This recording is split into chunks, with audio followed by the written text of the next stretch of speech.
So we got an Epstein Files released today from the Department of Justice, and the big question is whether or not this particular postcard is real. Let me just read a post here. It says, Epstein Files contain postcard/letter from Epstein to Larry Nassar while in prison alleging, quote, our president also shares our love of young newborn girls. Okay. So this is dated August 13th, 2019. Epstein died on August 10th, 2019.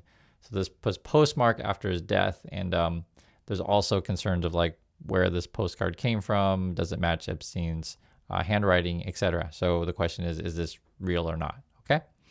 And it's interesting because then the Department of Justice has been tweeting up a storm, basically saying, hey, we released all this stuff, but don't believe any of it. And just let me go over what they're saying. So this is from the Department of Justice. They say, the Department of Justice has officially released nearly 30,000 more pages of documents related to Jeffrey Epstein. Okay. Some of these documents contain untrue and sensationalist claims made against President Trump that were submitted to the FBI before the 2020 election. Okay. So they're saying we're putting out a bunch of stuff. Don't believe it. To be clear, the claims are unfounded and false. And if they have a shred of credibility, they would have certainly been weaponized against President Trump already. Nevertheless, out of our commitment to the law and transparency, DOJ is releasing these documents with the legally required protections for the Epstein's victims. And this is, again, 30,000 more pages. And essentially what I think people are going to be doing is going over all this stuff, trying to figure out what is real, not real. The whole thing is strange the way this is done. And the DOJ keeps tweeting out stuff. People are fact-checking them. So it says readers added context they thought people might want to know. So here's what's been added to the note. The claim of, quote, commitment to transparency is unfounded. DOJ missed the December 19 deadline mandated by Bipartisan Epstein Files Transparency Act, released only partial and heavily redacted files, and now faces bipartisan criticism for noncompliance and excessive redactions. Okay? So they're under fire for redacting stuff. They release stuff. They tell you don't believe it. And then we have to go through the stuff and figure out if it's real or not. That's essentially what it is. And then figure out what this all means. It's the whole thing is crazy. I'll just tell you that. People then are commenting saying there is no conclusive evidence to suggest claims involving President Trump are, quote, sensationalist or untrue. Someone said, okay, so why are you redacting stuff? Another person says, why did you redact Donald Trump's name? Another person writes, still running cover for pedos, I see. Okay, great. Then we got the Department of Justice tweets out again, just a few hours after that one. And they say here, the FBI has confirmed this alleged letter from Jeffrey Epstein to Larry Nassar is fake. The fake letter was received by the jail and flagged for the FBI at the time. The FBI made this conclusion based on the following facts, okay? So the writing doesn't appear to match Jeffrey Epstein, they say. The letter was postmarked 3 days after Epstein's death out of Northern Virginia when he was jailed in New York. The return address did not list the jail where Epstein was held and did not include his inmate number, which is required for outgoing mail. This fake letter serves as a reminder that just because a document is released by the Department of Justice does not make the allegations or claims with the document factual. Nevertheless, the DOJ will continue to release all material required by law. And I read through a Wall Street Journal report of this thing, and they put a bunch of different stuff in there and saying that some of it may be real, some of it may not be real. We're going through it now. And then the big question I would have then, why are we releasing stuff that if you think it's not real? I mean, the whole thing is strange. So, for example, Harry says, okay, so where is the FBI document from 2019 when it was discovered, concluding it was fake?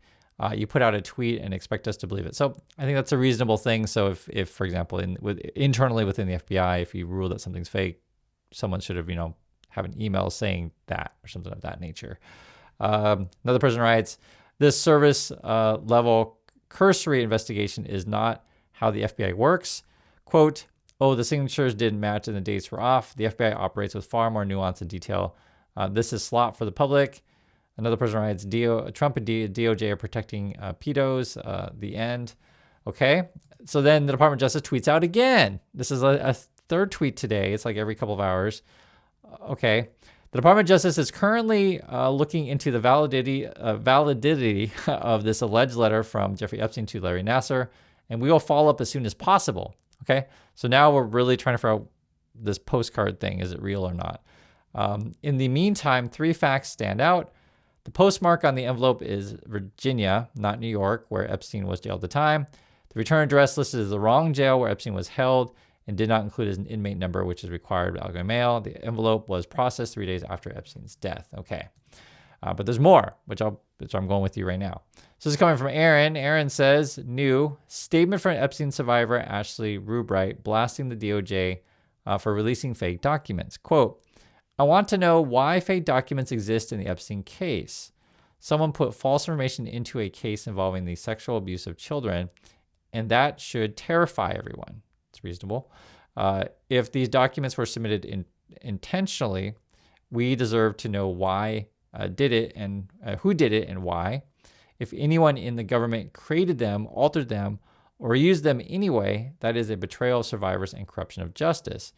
This case is already defined by lies, silence, and the protection of powerful people. Adding fake records only deepens the harm. We are not asking for favors, we are asking for the truth. The DOJ cannot stay silent on this, tell us who is responsible, and tell us what they are trying to hide, okay? And again, this whole thing is a debate is, first release what you have. Now we're debating what's real, what's not real. Then we're debating who determines what's real, not real, and there should be documentation of said things, like basically the chain of possession, I guess you could call it, and the chain of making determinations on stuff. There's yet more. Sarah says, earlier this year, Kash Patel testified under oath that internal files contain no credible information Epstein trafficked young women to anyone other than himself. Today, DOJ released internal emails referring to, quote, 10 co-conspirators, right? So now we're talking about more people. It gets really complicated. That's why I'm going through this stuff, guys. I don't pretend to have all the answers on these things. There's, again, 30,000 pages. But I am looking through this stuff, and I also want to hear your guys' thoughts on this also. Seth says, has an update. CNN confirms that, quote, the envelope holding the Epstein-Nasser note was sent from the Metropolitan Correctional Center in New York City, where Epstein was being held, to Nasser and got vetted by federal officials, which explains the Virginia postmark where the FBI is. So why won't the FBI release the 2020 handwriting analysis it did if the analysis concluded that the note was forgery, right? So you want to see who's making these determinations that maybe the handwriting doesn't match, right? Like, where's that? How did the FBI preclude the possibility, even likelihood, of a dictation in 120 minutes? Where's the real Epstein-Nasser note we know Epstein sent? On a separate but related note, I'm astonished at how many folks I thought smart brought the Trump FBI DOJ explanation instantly, despite none of it making sense. You realize these are just Trump personal lawyers with no ethics or fear of repercussion, right? Why kowtow to them? So, and this is part of what's interesting, how people are all going and through this stuff.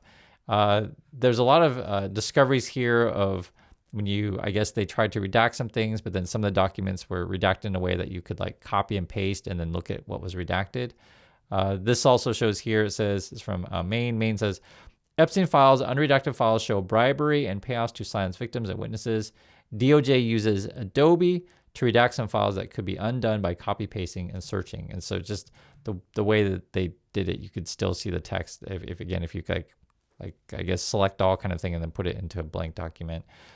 Mike said then here, I can't get over how effing insane it is that they release, quote, redacted Epstein files where you can literally copy and paste and read the redactions. We are truly governed by some of the dumbest people on the planet. And then I also want to read this, where this would be more of a conservative type person or account, however you want to say it, is turning away against Trump, similar to the one I showed you guys yesterday. Just listen to what they say. This is from the Patriotic Blonde, okay? What do they say? Dear liberals, you and I are not friends. We disagree on everything, from abortion to the Second Amendment. Your belief system is abhorrent to nearly every personal and political value I hold, okay? That said, you did try to warn us about Trump. You screamed and yelled from the mountaintops that he was not what he presented himself to be, and I, like many, refused to listen. I mocked you. I laughed at you when he won. I felt entitled to his victory because I dedicated 8 years of my life to his campaign. My eyes are now open. This is not the man I voted for. When I'm wrong, I say I'm wrong. I am sorry. I apologize. And I'm reading this stuff to you guys because I think there's going to be a lot of these type of people. If you really are, the Christian or Republican or whatever you want to say, if you're really a decent American, right? Yes, I agree. We can disagree on various policy things. I totally think that's part of democracy. But the idea that, we're going to defend Trump, who's, obviously not a great person. I can say lots of mean things about Trump. It's not that easy to, what to say. It's, I just try to be nice. I'll just put it that way. And, there's all sorts of stuff you can say about Trump or any of his people. And, if you have any, I'll put it this way, if you have any decency to you, you can clearly see that we don't want Trump as president. How about that? And Trump's not a good guy and it doesn't have your back. And the whole Epstein thing just kind of basically shows that there's this, culture at the top that thinks the rest of the people are just, they're, I want to say like underlings to abuse, underlings to, toy with or whatever. And they think they're above the law. I think that's the best way to put it. So, I go through this stuff and there's a lot of words in here that can't really say on YouTube, but I'll just say this. It's like, it doesn't look good. And to the extent that, Trump is involved, they're saying that Trump and Epstein were accused of something and then the person was later found dead, basically. You also got this at the, and I don't want to make light of any of this stuff. I just want to make sure I'm going through all of it. You also have this where I guess now the FCC is the Brennan Carr guy. They're going to put a bias monitor at CBS. That's what they were talking about here. So basically, I guess if it's news that Trump doesn't like, they'll try to kill a story, which goes back to a history of what Trump has done before, where you'll try to make hush money payments and stuff to various people if they say something that happened, but they don't want you to reveal it. And so this relates to the recent 60 Minutes story that they had worked on, and they do a lot of research and stuff, and they're going to put it out, and then the story got killed. I've been following that one recently. That was regarding the El Salvador prison.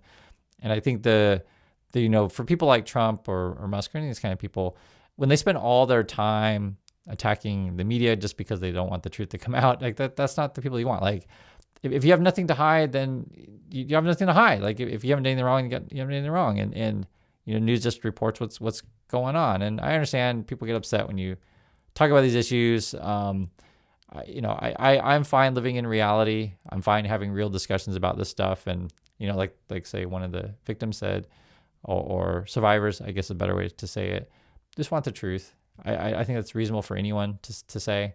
I go through so much stuff of this. So this is another example. It's all related. If you understand, again, Trump and Musk, whatever, they want to do the things that they want to do and keep it quiet, right? From New York Times, says New York Times reporter suggests Weiss didn't pull the CCOT segment because of editorial issues.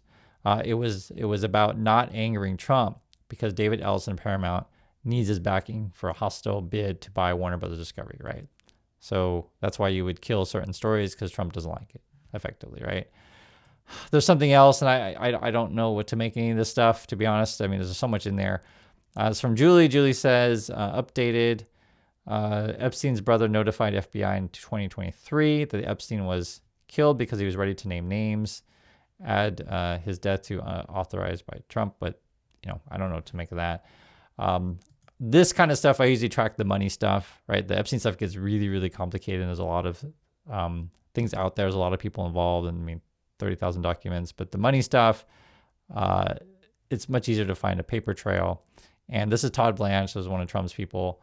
Coming from ProPublica, they say DOJ official Todd Blanche issued a memo to shut down enforcement against crypto companies while he still held more than 150,000 in crypto investments, ProPublica found.